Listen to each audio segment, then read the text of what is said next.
Une fois n'est pas coutume, je voulais vous faire un commentaire d'un article qui a été rédigé par le supérieur général de la fraternité Saint-Pie X, paraissant sur la page de leur actualité. Je trouve que cet article est vraiment très bienvenu.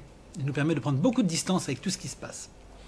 Chers fidèles amis et bienfaiteurs, nous vivons un moment de l'histoire très particulier et pour ainsi dire exceptionnel, avec la crise liée au coronavirus et toute la répercussion qu'elle entraîne. 1000 questions se posent dans une telle situation auxquelles il y aurait autant de réponses à apporter. Il serait utopique de prétendre fournir une solution à chaque problème en particulier, et là n'est pas le but de ces quelques réflexions. Nous voudrions plutôt analyser ici un danger plus grave et en un certain sens que tous les maux qui accablent actuellement l'humanité. Il s'agit du danger que courent les catholiques, et tous les hommes en général, de réagir de façon trop humaine au châtiment qui frappe actuellement notre monde redevenu païen par son apostasie. Ceci adressé plus spécialement aux catholiques, mais je pense que cette réflexion peut aller à tout un chacun et inspirer tout un chacun. Depuis plusieurs décennies, en effet, nous nous attendions à un châtiment divin ou à quelque intervention providentielle venant remédier à une situation qui, depuis bien longtemps, pouvait nous sembler perdue. D'aucuns imaginaient une guerre nucléaire, une nouvelle vague de pauvreté, un cataclysme, une invasion communiste ou encore un choc pétrolier. Bref, on pouvait s'attendre à quelque événement providentiel par lequel Dieu allait punir le péché de l'apostasie des nations et susciter de saines réactions chez les personnes bien disposées. Alors, chez les gens qui ne croient pas, cette histoire de châtiment, évidemment, est complètement confuse et semble ridicule, en fait. Eh bien, pensez que le simple fait que l'homme se conduise lui-même à sa propre perte à la suite de ses mauvaises actions, il y a un programme en l'homme qui le conduit à sa perte dès lors qu'il se trompe d'une manière répétée, acharnée, et d'autant plus vite que son erreur est grande. Cela doit déjà vous dire de quelle manière la vie se comporte. Donc dites, si vous le voulez, il n'y a pas de châtiment divin, mais observez que dans la vie, l'erreur conduit à son propre châtiment. Après, mettez-y l'explication que vous voulez. Mais lorsque l'on dit « Dieu nous châtie pour nos fautes », cela peut parfaitement inclure « Dieu nous a fait tel que, lorsque nous commettons des fautes, nous recouvrons le fruit de ces fautes. » Nous payons, en fait, notre propre addition. Que se passe-t-il avec la crise que nous vivons à présent? Essayons d'analyser les sentiments qui gagnent les cœurs de nos contemporains et voyons si nous pouvons parvenir à nous élever à la hauteur de notre foi. Pour simplifier, on découvre trois sortes de craintes qui s'enchevêtrent aujourd'hui chez la presque totalité des hommes et qui épuisent toute leur énergie. Tout d'abord, il y a la crainte de l'épidémie en tant que telle. Bon, très bien. Je ne suis pas ici de discuter de la nocivité du virus, mais notre monde sans Dieu s'attache trop à la vie mortelle comme au bien le plus absolu, devant lequel tous les autres s'inclinent et perdent leur intérêt. Dès lors, et c'est inévitable, cette perspective faussée engendre une inquiétude universelle et incontrôlable. Le monde entier semble y perdre la raison. On a peur en fait de la mort, on a peur de cette mort matérielle, cette mort du corps, que ne redoutaient pas les anciens. Au contraire, les anciens, dans pratiquement toutes les civilisations, loin de moi l'idée de vouloir faire du syncrétisme, mais en tout cas, je m'adresse ici aux gens qui n'ont pas de foi spécifique, pas de religion, les anciens, jadis, considéraient que la vie mortelle, la vie du corps, n'était pas la plus importante. Et qu'il y avait même à réussir cette vie mortelle au mieux possible. La réussir, c'était comparaître au moment ultime dans le meilleur état possible spirituellement. Donc il importait peu de mourir blessé, noyé, brûlé ou autre. Ce qui comptait, c'était de pouvoir au moins se retourner sur sa vie au dernier moment et se dire « j'ai accompli mon devoir, j'ai fait ce que j'avais à faire ». Et pour ceux qui avaient la foi, c'est-à-dire la quasi-totalité de l'humanité, comparaître devant le Créateur en ayant le moins possible à me reprocher, afin d'obtenir un salut. D'accord ? Donc ensuite, il y a des variations dans la vision du salut, etc. Mais en tout cas, la vie mortelle, jadis, n'était pas le bien le plus précieux. Or, c'est devenu le bien le plus précieux. Aujourd'hui, pour l'humanité. Elle a peur. Et dès lors qu'elle a peur, le mondialisme, par exemple, peut faire peser une menace sur cette vie physique et tenir toute la population. Alors que si la population n'avait pas peur de la mort physique, il n'y aurait aucun moyen de la terroriser. En tout cas par ce biais-là.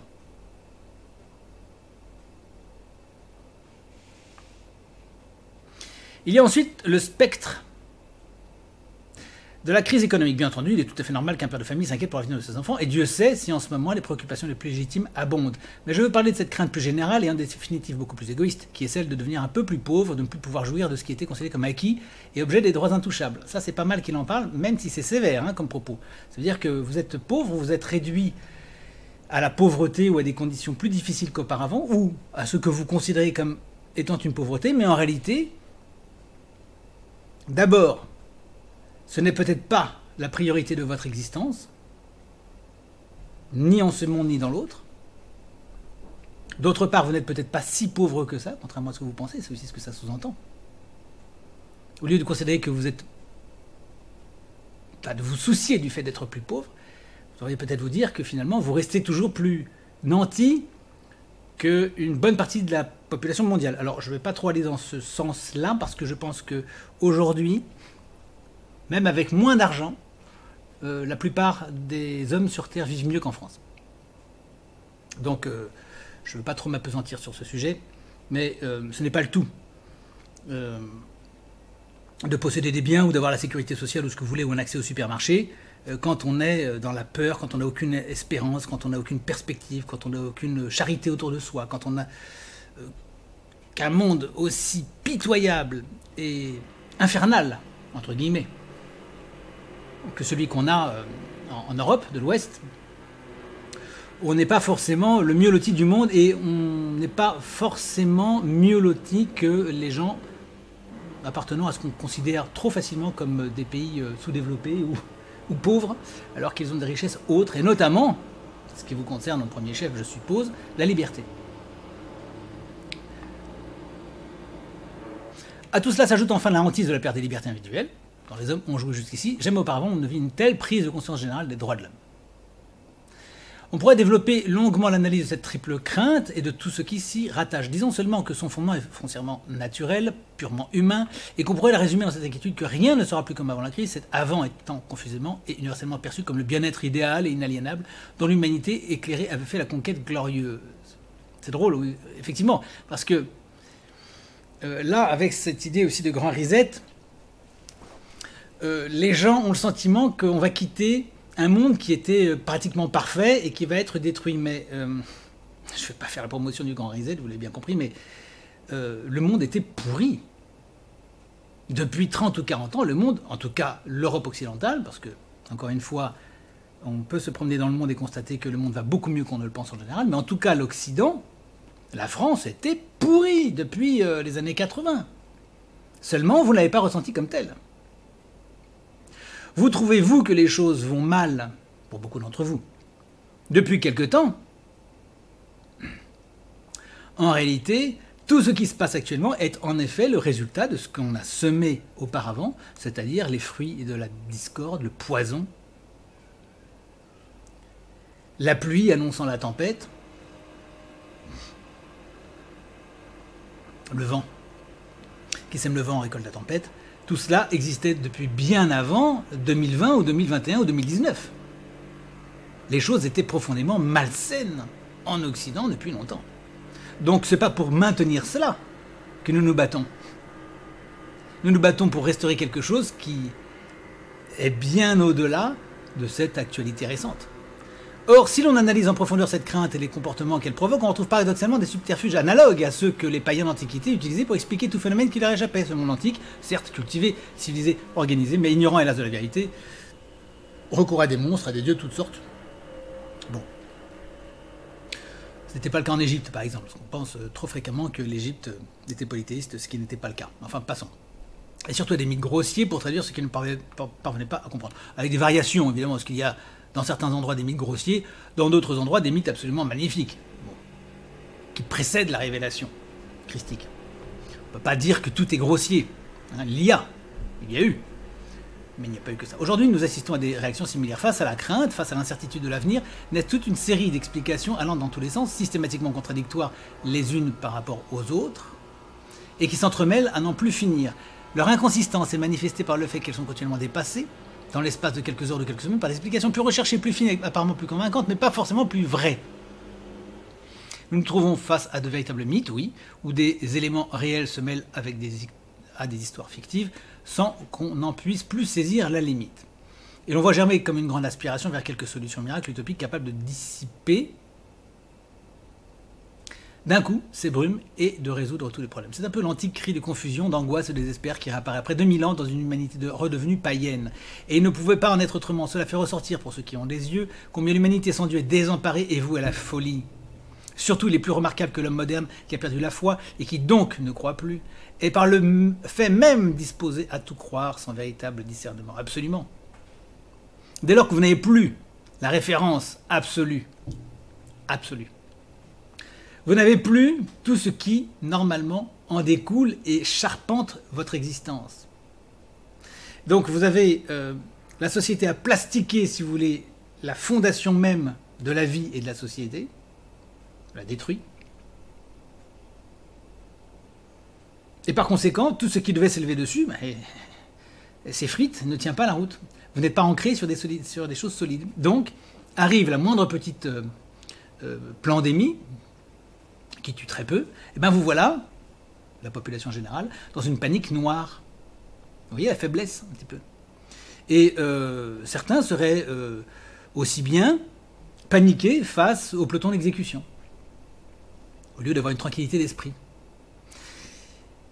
Beaucoup ont très très peur des services de police. Absence de Dieu. Absence de certitude. Absence de volonté aussi. Absence d'ancrage. Il n'y a pas de fondation. Qu'est-ce que ça fait de mourir? Aucune importance. Si c'est pour avoir le salut éternel, quelle importance? Au contraire. On ne va pas rater la chose, évidemment. C'est interdit. Mais si vous avez la conviction que vous avez un salut qui vous attend, une vie éternelle, emplie de félicité, sans plus de factures, de radars et de plans d'émis, de ministres irresponsables d'ennuis de toutes sortes, matériels, y compris au quotidien. C'est pour ça d'ailleurs que beaucoup de vieillards s'en vont, le sourire aux lèvres. Ils se disent enfin débarrassés de tout ça. D'accord? Donc si vous avez une conviction suffisamment forte, si en fait vous avez Dieu, le sacré, la vie au cœur de votre existence, qui dit sacre dit dépassement évidemment des limites physiques, matérialistes, terrestres, vous craignez rien. Moi j'ai absolument pas peur du peloton d'exécution. C'est une jolie fin en soi. Le peloton d'exécution, c'est... Après tout, c'est mieux que de crever en EHPAD. Hein. Donc je trouvais ça très bien, mais je suis pas sûr qu'on me l'accorde. Finir sur l'île de Ré, bon, c'est charmant, enfin c'est une jolie fin. L'accident de voiture aussi, ça fait des mythologies. Bon, vous voyez, donc on peut redouter la souffrance au moment de la mort, ça c'est autre chose. Je pense que les gens qui meurent après des années de maladie, ça c'est terrible. Hein, et personne n'a envie. Personne n'a envie de ça. Mais le reste, encore une fois, le peloton d'exécution, c'est de la rigolade. On y va, le sourire aux lèvres. La torture, c'est autre chose. Vous voyez, donc je pense que on entretient chez vous des peurs sans vous dire explicitement vers quoi vous allez. On ne vous dit pas vous allez être exécuté, vous allez être assassiné à tel moment précis. On laisse tout ça dans une espèce d'opacité, d'obscurité et de trouble qui font que vous représentez la chose de manière extrêmement obscure et sombre et angoissante, du fait même de l'absence d'identité de votre fin. Vous ne savez pas très bien comment vous allez finir, vous sentez que ça risque, il est possible que ce soit absolument abominable. Et donc vous avez très peur. De même que, moi j'assiste beaucoup de familles qui ont très très très peur d'une lettre qu'ils reçoivent d'injonction à se rendre au tribunal. Parce qu'ils ne savent pas où ils vont. C'est ça. Si on leur disait, monsieur, vous ferez 3 semaines de prison, ils s'en foutraient en fait. Enfin en tout cas, ça serait beaucoup moins angoissant que de leur dire simplement vous allez au tribunal. C'est l'absence en fait de fin certaine qui amène une grosse part de l'angoisse. Et chez ceux qui ont une foi, la fin certaine, elle est connue. Il y a une vie après la mort. Donc il n'y a pas de fin en mourant en ce monde. C'est pas une fin, c'est une étape. Donc aucun problème pour nous, si ce n'est ce mauvais moment à passer. Enfin, dans la mesure où, si vous souffrez beaucoup pour le Seigneur, vous en gagnerez d'autant après la mort. Bon, personne n'y va en rigolant, je pense. Enfin, tous ceux qui sont conscients de ce qu'est la souffrance réelle, personne n'y va en riant. Mais au moins, si vous avez cette conviction que quelque chose, le rattrapant largement, vous sera donné par la suite, vous acceptez beaucoup mieux les choses. Et dès lors, vous êtes un combattant beaucoup plus aguerri, vous êtes un homme ou une femme qui agissait au quotidien avec beaucoup moins de crainte, et donc vous êtes beaucoup plus libre, évidemment. Vous savez, moi, le jour, je vous fais une confidence, je suis passé du point de vue de la foi par 3 grandes étapes, qui étaient dans ma jeunesse une foi très très très forte, jusqu'à 10, 11, 12 ans, jusqu'au moment où je suis allé à l'école, jusqu'au collège, disons. Tout mon primaire était plein de foi, puis dès que je suis arrivé au collège, j'ai changé d'école, je suis allé dans un établissement où il y avait beaucoup de monde, officiellement catholique. J'ai perdu la foi en fait, enfin c'est émoussé très naturellement, quoique nous continuions à aller à la messe et recevoir les sacrements, etc. Mais en fait elle s'est émoussée.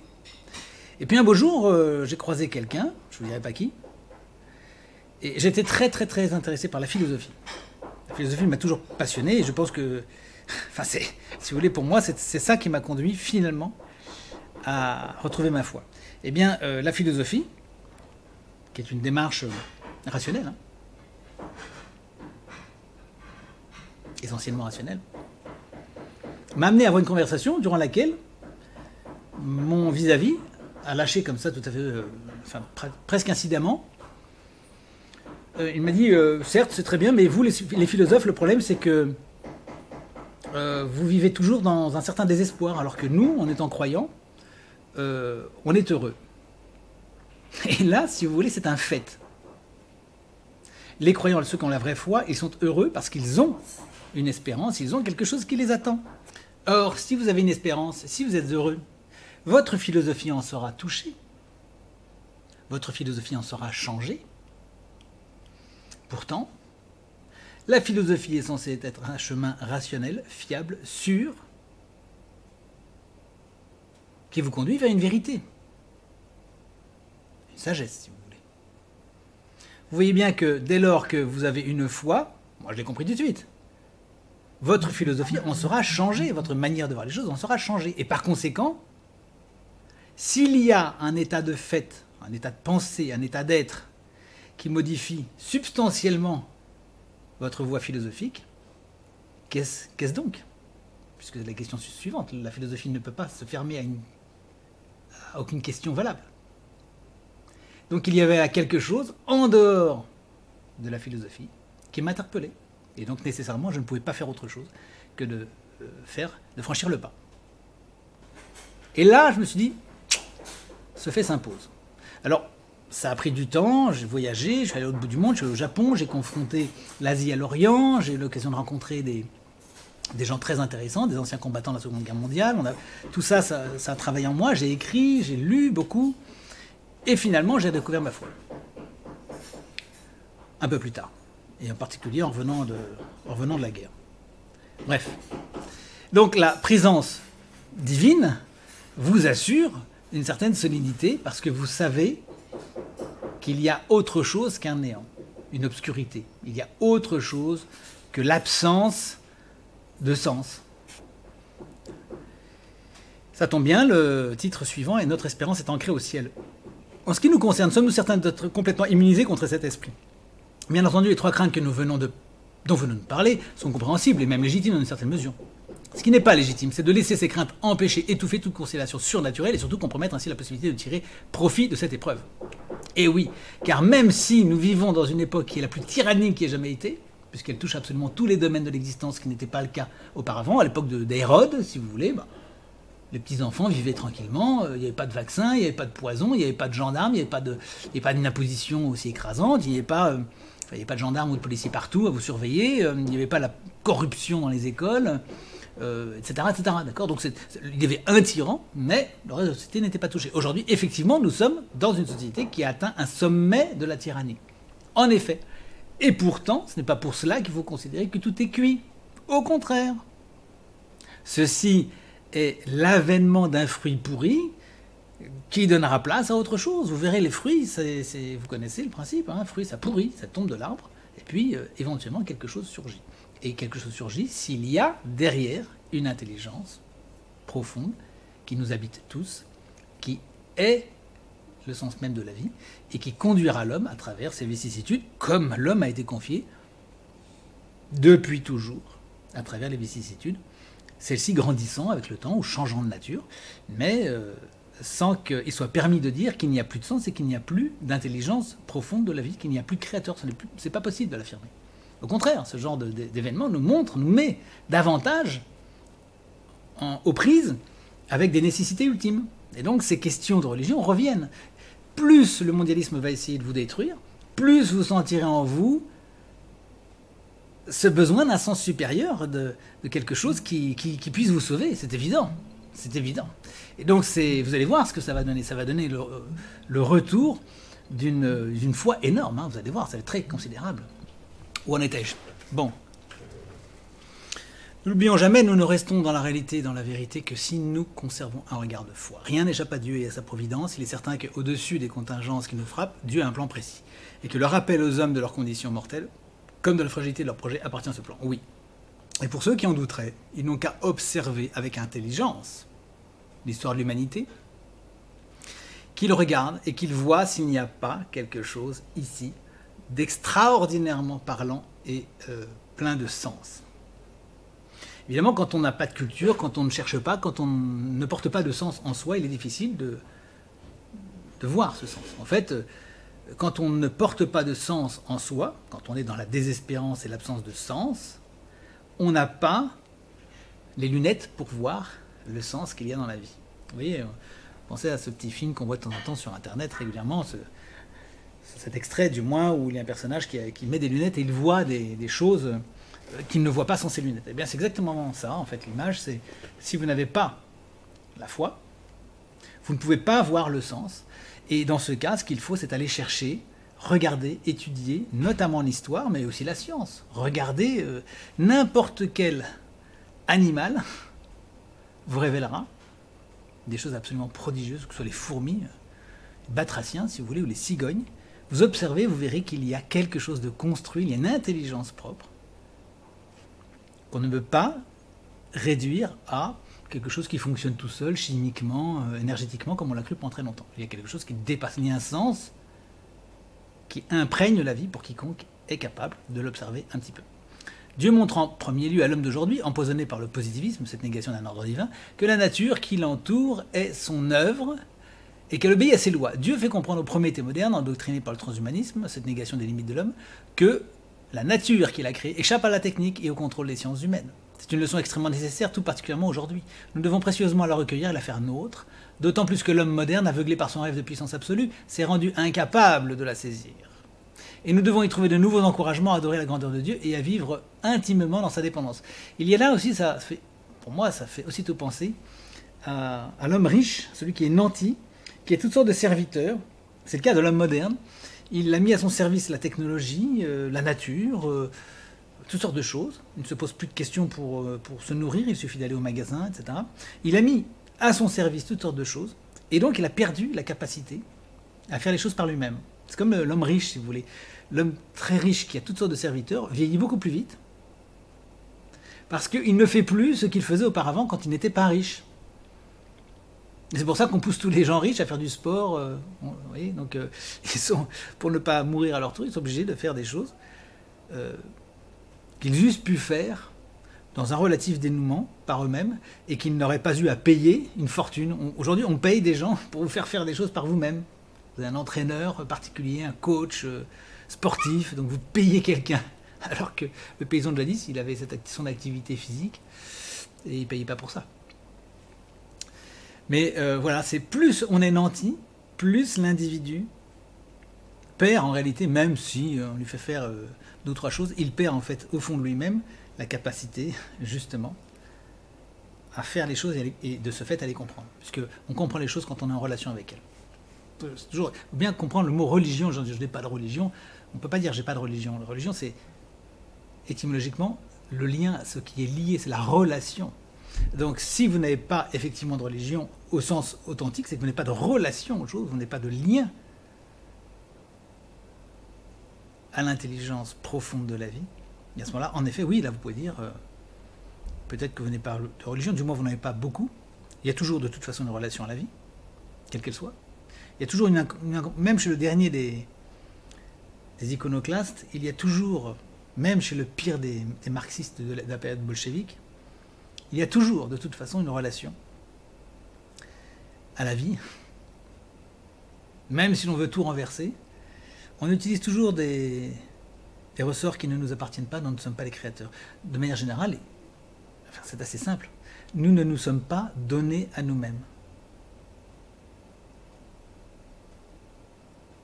Et par conséquent, qui, comment, pourquoi avons-nous été créés et donnés à nous-mêmes? C'est la question existentielle première. Donc à partir du moment où vous reconnaissez cela, il faut un peu d'humilité aussi, parce qu'évidemment, là, il n'y a pas que l'homme nanti, il y a aussi l'orgueilleux, le vaniteux. Le nanti n'a plus la capacité à faire les choses par lui-même et donc perd le sens des relations aux choses, à la vie. Mais l'orgueilleux aussi. L'orgueilleux, il a une explication préalable. Donc il n'a pas besoin de réfléchir, il n'a pas besoin de se creuser la tête. Il a une réponse à tout. Ça, vous cherchez des orgueilleux, vous regardez dans les commentaires sous cette vidéo, vous en aurez. Vous trouverez toutes sortes de gens qui vont vous dire, déjà ils ont une réponse. Ils savent qui je suis, ils savent que j'ai tort, ils savent ceci, ils savent tout. Donc là, il n'y a plus rien à faire. Vous voyez, ils s'enterrent eux-mêmes, ils creusent la fosse et ils se recouvrent de terre eux-mêmes. Donc l'orgueil, c'est nous tous, nous sommes tous capables d'avoir cet orgueil. Nous sommes tous plus ou moins des gens nantis, orgueilleux, à la nuque raide, et en permanence, la tentation existe de nous couper du sens, de la vie, des nécessités, de ce que nous avons à faire, de ce qui nous est demandé. Enfin bref, ce qu'on appelle la voie de sanctification. On est en permanence tenté de ne pas s'en préoccuper, d'en sortir, pour des raisons tout à fait secondes. Plus concrètement, que nous dirait le Seigneur, lui à qui rien n'échappe, et qui a tout prévu d'avance. Pourquoi craignez-vous, gens de peu de foi? Ne croyez-vous pas que je suis vraiment Dieu, que je suis vraiment tout-puissant, que je dirige tout dans ma sagesse et dans ma bonté? Y a-t-il un seul cheveu de votre tête qui tombe sans que je le sache et sans que je me le permette? Et sans que je le permette? Ne suis-je pas le maître de la vie et de la mort? Pensez-vous qu'un virus puisse exister sans moi? Que des gouvernements puissent édicter des lois sans que je reste le maître? Que peut-il donc vous arriver de si grave si je suis avec vous dans la barque au milieu de la tempête? Tout le problème est là, c'est-à-dire dans la réponse que nous pouvons donner à ces questions. Notre Seigneur est-il vraiment dans la barque de notre âme? Si oui, avons-nous vraiment ce regard de foi qui nous permet d'interpréter chaque événement dans notre vie, de notre vie quotidienne, à sa lumière? Parvenons-nous à garder une totale confiance en lui, même lorsque nous ne comprenons pas bien ce qui se passe? La réponse éternelle que nous offre notre foi nous suffit-elle? Ou éprouvons-nous le besoin de les diluer dans celles continuellement mises à jour que nous pouvons trouver sur Internet? Les mois qui se sont écoulés ont-ils augmenté en nous la confiance en notre Seigneur? Certainement pas. D'ailleurs, l'arme du système, c'est de distiller cette peur et de vous éloigner toujours plus du sens des choses. Du Seigneur créateur de toutes choses. Du Seigneur. C'est le but. Vous voyez de manière illustrative la destruction des églises. Vous voyez, c'est un élément crucial pour l'adversaire. Détruire, s'il y a quelque chose d'absolument crucial pour l'adversaire, je ne devrais peut-être pas le dire, marqué. Je ne vais pas le dire. Il le fait probablement inconsciemment. Mais s'il savait exactement ce qu'il fallait faire pour véritablement porter un coup très rude à la foi, il le ferait.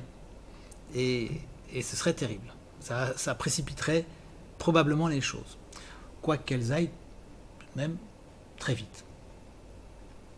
Ou bien ont-ils contribué à nous renfermer en nous-mêmes et dans notre désarroi? Chacun de nous doit répondre sincèrement devant sa conscience à ces questions. Il y a aussi parmi nous ceux qui craignent, au-delà de l'épidémie elle-même, le déclenchement d'une persécution à long terme contre le culte, en particulier contre les chrétiens. Nous y voilà. Il est compréhensible que cette question surgisse, car nous savons bien que le monde nous hait, et que tôt ou tard cela doit arriver. Que ce soit l'occasion de l'épidémie ou indépendamment de celle-ci. Voilà un propos esquissé, et il faudrait s'intéresser à la raison de cette haine. Et en fait, si vous voulez, dès lors que vous commencez à voir un peu la perspective des choses, spécialement aujourd'hui, vous voyez une dimension qui dépasse le politique, qui est métapolitique, ou même plus que ça, qui est métaphysique. Donc en fait, si vous voulez, c'est même pas avec Rothschild et Rockefeller qu'on discute, encore que. En fait, dans nos interpellations, on discute avec eux. Moi, je m'adresse à eux et ils écoutent. Ils entendent des choses. C'est pour ça qu'il faut faire toujours attention à ce qu'on dit, faire très attention, non pas que je craigne quoi que ce soit en retour. Ce que je crains, c'est de ne pas être bien entendu, bien compris.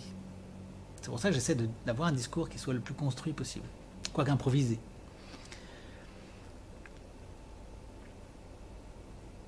Mais ce n'est pas seulement eux.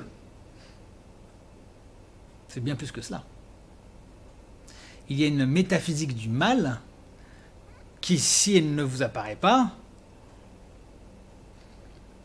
ne pourrait guère faire mieux. De manière générale, regardez le XXe siècle. Et regardez la puissance extraordinaire du mal. Et face à cela, la puissance extraordinaire du bien, qui sans cesse rebâtit, reconstruit, pense des plaies. Car il faut beaucoup d'énergie pour faire du mal. Et il en faut très peu pour faire du bien. Pour couper un arbre, il faut une très bonne tronçonneuse, il faut d'abord l'avoir inventée, il faut l'avoir conçue, il faut qu'elle fonctionne, il faut avoir l'envie de faire ce mal. Ce qui n'est pas si facile que ça. Hein. L'homme n'a pas spontanément envie de faire du mal. Il y est tenté, il y est amené essentiellement par réflexe. En fait, le mal sur Terre est essentiellement un réflexe plutôt qu'un mal conscient. Je l'ai déjà dit, mais personne ne se lève le matin en disant « moi je suis un salaud et aujourd'hui je vais faire le salaud ». Un peu plus. C'est essentiellement un réflexe, et notamment le réflexe de la peur. Je ne reviens pas là-dessus. Mais la peur de perdre son boulot quand on est ministre, de se faire massacrer lors d'un congrès, ridiculiser, perdre son boulot, chasser du gouvernement, bon bref, voilà, ce sont des peurs en fait. Mais il y a une métaphysique du mal qui dépasse largement, très largement, les menées des mondialistes qui nous gouvernent. Et donc là, on a affaire au patron des salopards, en la personne de Satan. Donc si vous ne voyez pas la présence, la marque de Dieu et de diable, si vous ne voyez pas les choses dans la lutte actuelle, c'est que, à mon avis, il y a un problème d'aveuglement ou un problème de vue. Puisque les choses sont absolument prodigieuses dans les deux sens. C'est l'ébranlement des cieux que nous avons aujourd'hui. Tel que les antiques faisaient des mythologies ou des récits, utilisant toujours des signes en aval ou des noms ou des qualités en aval, pour l'illustrer, de façon à être compris. Mais on rejoint cela, cette espèce d'ébranlement de l'univers. C'est bien au-delà des calculs des hommes. Et de même le bien. C'est bien au-delà du bien dont les hommes sont capables. Puisque le bien qui existe toujours sur cette terre, qui est une terre absolument merveilleuse encore, hein, le monde est un monde extraordinaire. Plein d'enchantements. Véritable magie. Si on ne croit en rien, le monde est encore absolument merveilleux, contrairement à ce qu'on pense. Hein. Eh bien, tout cela nous dépasse, aussi bien en mal qu'en bien. C'est ce que je disais dans mon roman Reinhardt. À un moment donné, je dis ça.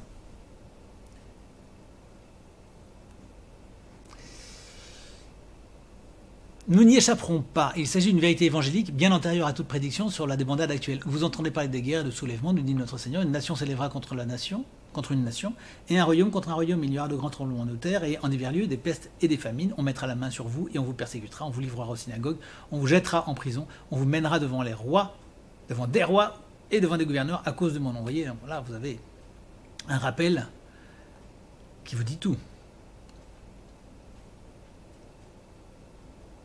Relisez cela. Le principe de ce qui doit advenir, c'est ce que le Seigneur nous dit. Il ne nous donne pas le détail, encore qu'il nous donne quelques signes ici. Mais c'est les principes, le grand principe de ce qui doit arriver. Mais là aussi, notre crainte doit baigner dans la lumière apaisante de notre foi. Ne soyez pas effrayés. Prévenus de longue date, nous avons à nous y préparer paisiblement par un abandon sans réserve entre les mains de la Providence et sans chercher désespérément le moyen de nous y soustraire. Abandon, oui, sauf à considérer que cet abandon soit un abandon passif. Et ça, c'est le grand danger qui guette beaucoup de chrétiens qui se disent, bon, bah, de toute façon, moi je me remets entre les mains du Seigneur, entre les mains de Marie, comme le souhaitait Grignon de Montfort, et donc bah, tout va bien. Je m'occupe plus du reste. De toute façon, j'ai pas à me battre, c'est pas bien, faut pas se battre. Donc non, moi je suis dans l'attente du monde futur. Et là, c'est exactement le contraire de ce qu'il faut. Repensons aux chrétiens des premiers siècles en pleine persécution, ceux d'entre eux qui attachaient trop leur regard sur leurs persécuteurs, les instruments de torture et de bêtes sauvages, oubliant le Dieu d'amour qui les appelait à leur joindre, ne voyaient plus que le danger, la douleur, la peur, et ils finissaient par apostasier.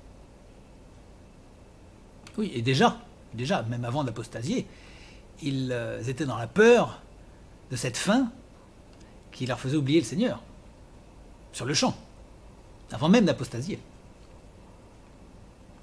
Il ne manquait pas d'informations claires, mais leur foi n'était pas suffisamment forte, elle n'avait pas de fin. Leur foi n'était pas suffisamment forte. Vous pouvez le dire, vous, puisque vous êtes prêtre. Moi, je n'oserais pas dire une chose pareille, parce que qui peut prétendre qu'à ce moment-là, il n'aura pas une défaillance? Et elle n'avait pas été suffisamment nourrie par une prière ardente.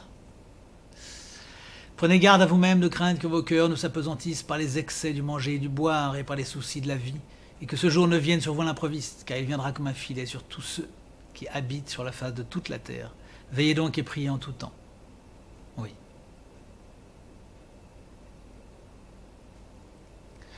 Et puis notre Seigneur nous en avertit aussi, le serviteur n'est pas aussi grand, n'est pas plus grand que son maître. S'ils m'ont persécuté, ils vous persécuteront aussi. Il y a dans toute épreuve le moyen secret et précieux de nous voir configurés à notre Sauveur, à notre modèle, et de pouvoir ainsi achever dans notre chair ce qui manque aux souffrances du Christ. Il y a enfin une dernière réflexion qui peut nous aider à adhérer à la réalité et laisser le coronavirus à sa place. À côté de cette crise présente, l'Église en traverse une beaucoup plus terrible et dévastatrice qui doit nous affecter bien davantage. Mais alors à nous si ce n'est pas le cas, car ce serait le signe que nous n'avons plus un regard de foi, exactement. Exactement. Nous sommes là dans un moment crucial. Crucial. C'est la chrysalide des temps futurs en ce moment. Donc il ne faut pas rater le passage.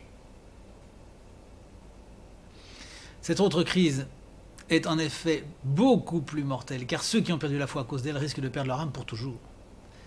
À cela, ce qui est un grand problème, c'est pour ça que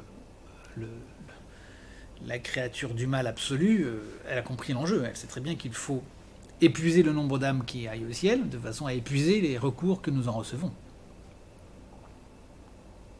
À cela s'ajoute malheureusement, dans la conjoncture actuelle, l'absence totale d'un message surnaturel de la part de la hiérarchie de l'Église sur les effets du péché, sur l'exigence de la pénitence, l'amour de la croix, la préparation à la mort, le jugement qui attend tous les hommes.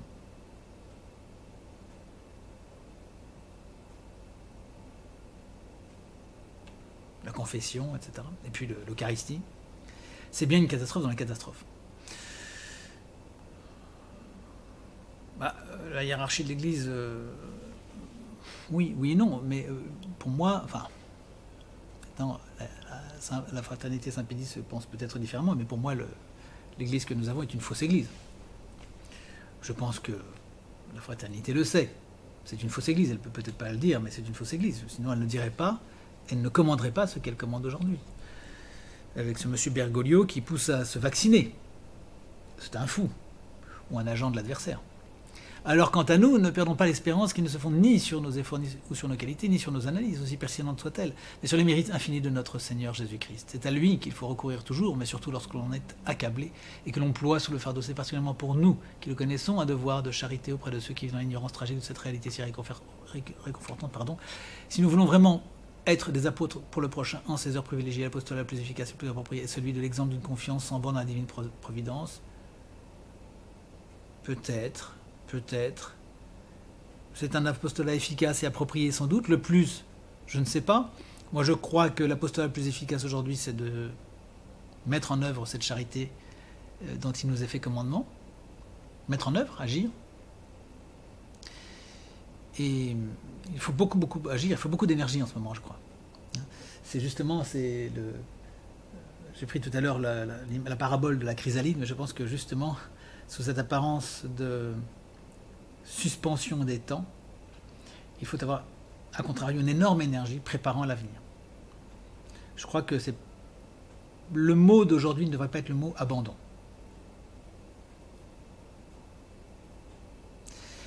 De même que, à côté de la confiance en borne dans la divine providence, il faut aussi entendre ce qui nous est demandé. Et c'est très souvent, je l'ai déjà dit il y a très longtemps, je l'ai écrit il y a très longtemps, ça. Mais très souvent, l'on va se prosterner au pied de la croix, au pied de la Madone, au pied d'une Pietà, au pied de Saint Joseph, au pied des saints,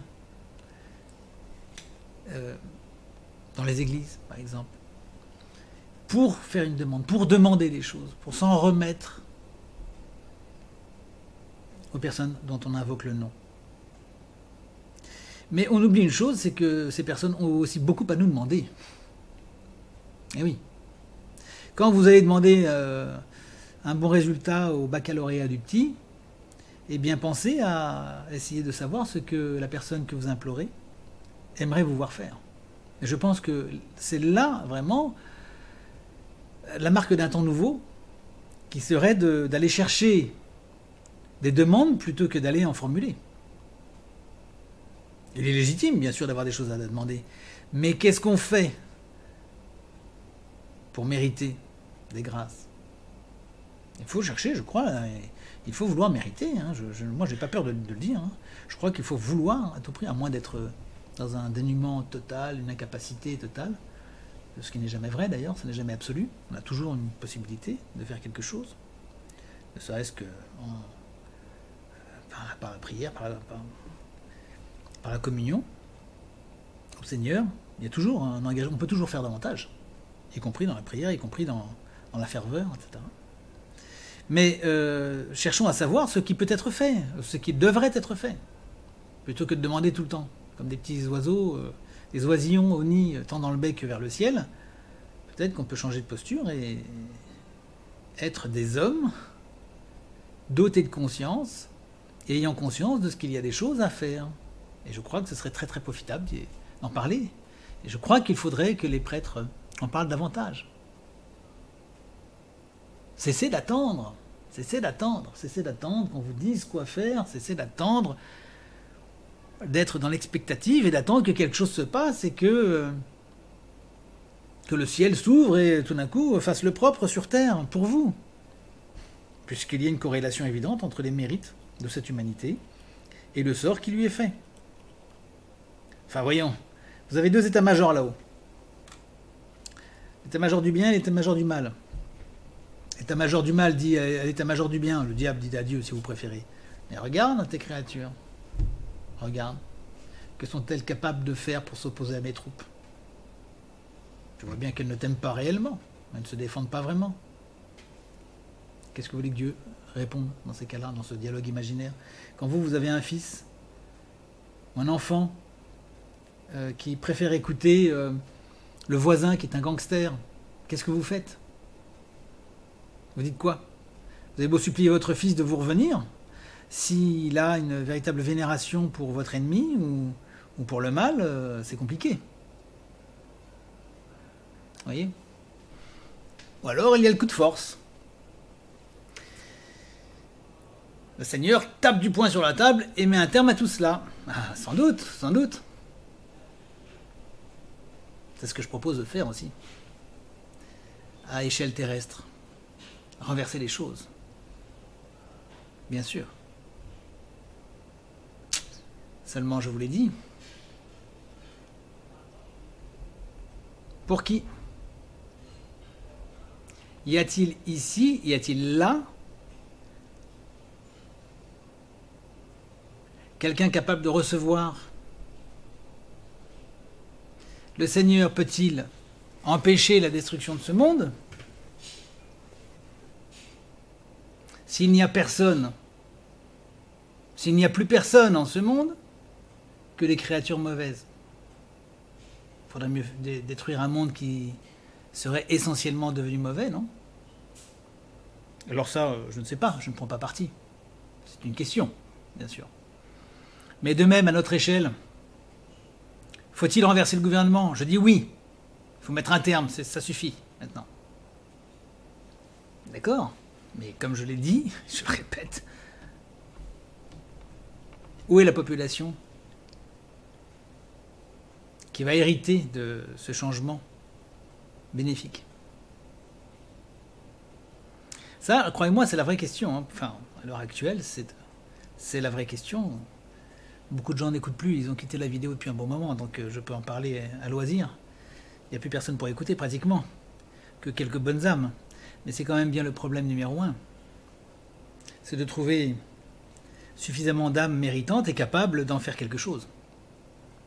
Si c'est pour se retrouver une fois de plus dans un désastre, et encore plus de persécution, au motif que nous aurons tenté de restaurer une situation normale, ne serait-ce que normale, ça n'en vaut pas la chandelle.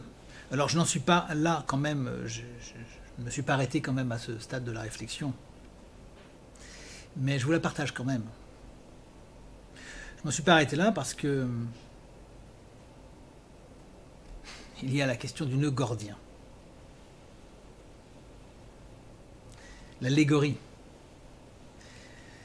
C'est en tranchant parfois les choses que les choses se font. En ôtant de la complexité aux choses, en simplifiant énormément, en ramenant les choses au plus petit dénominateur commun, on permet de relancer la machine. Ça, c'est vrai aussi. C'est vrai aussi. N'empêche que ce dialogue entre Dieu et diable, il existe toujours.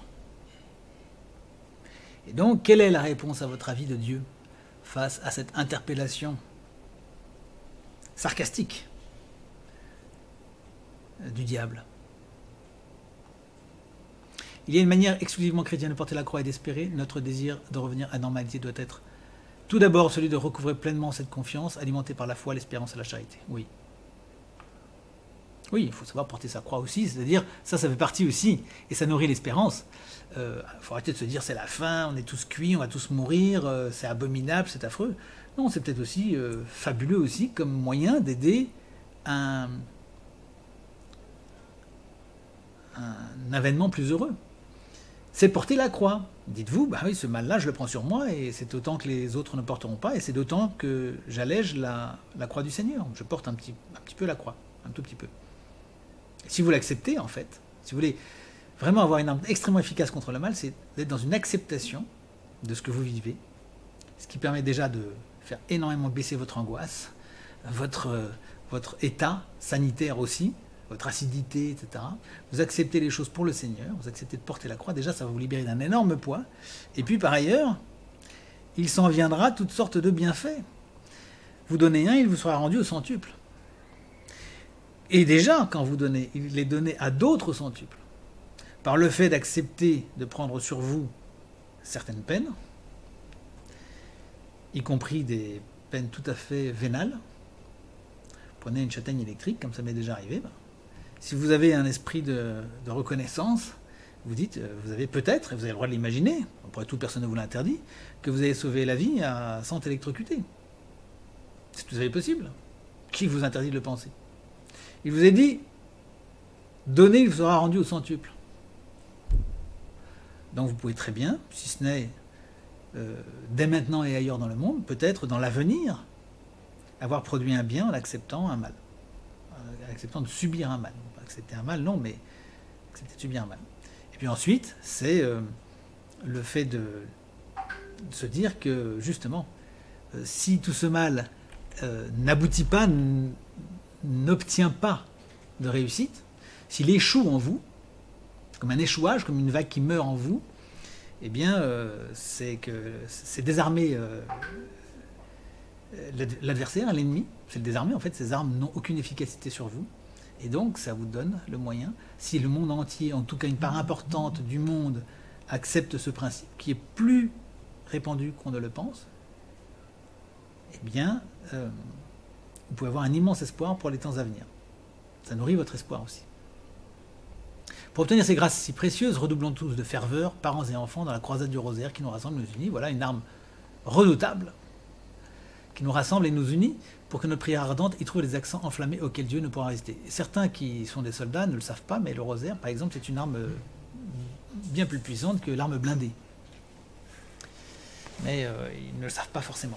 Pour la messe et l'évocation, pour le monde et pour l'Église, pour le triomphe de la Vierge Marie, voilà la véritable manière de sortir de la crise sans attendre la fin de l'épidémie. Parce que c'est Marie, hein, n'oubliez pas, qui va vaincre le démon à la fin, qui lui écrasera la tête. En tout cas, qui sera l'un des instruments ultimes, essentiels, dans la lutte contre le mal. Qui donc nous séparera de l'amour du Christ? Sera-ce la tribulation, ou l'angoisse, ou la faim, oui, l'angoisse, hein, ou la faim, ou la nudité, ou le péril, ou la persécution, ou le glaive, mais en tout cela nous demeurons victorieux par celui qui nous a aimés.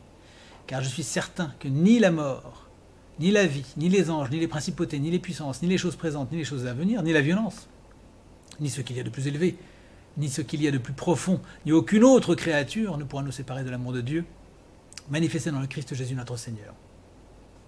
Voilà. Merci, Don David, pour ce beau texte. Merci beaucoup à vous.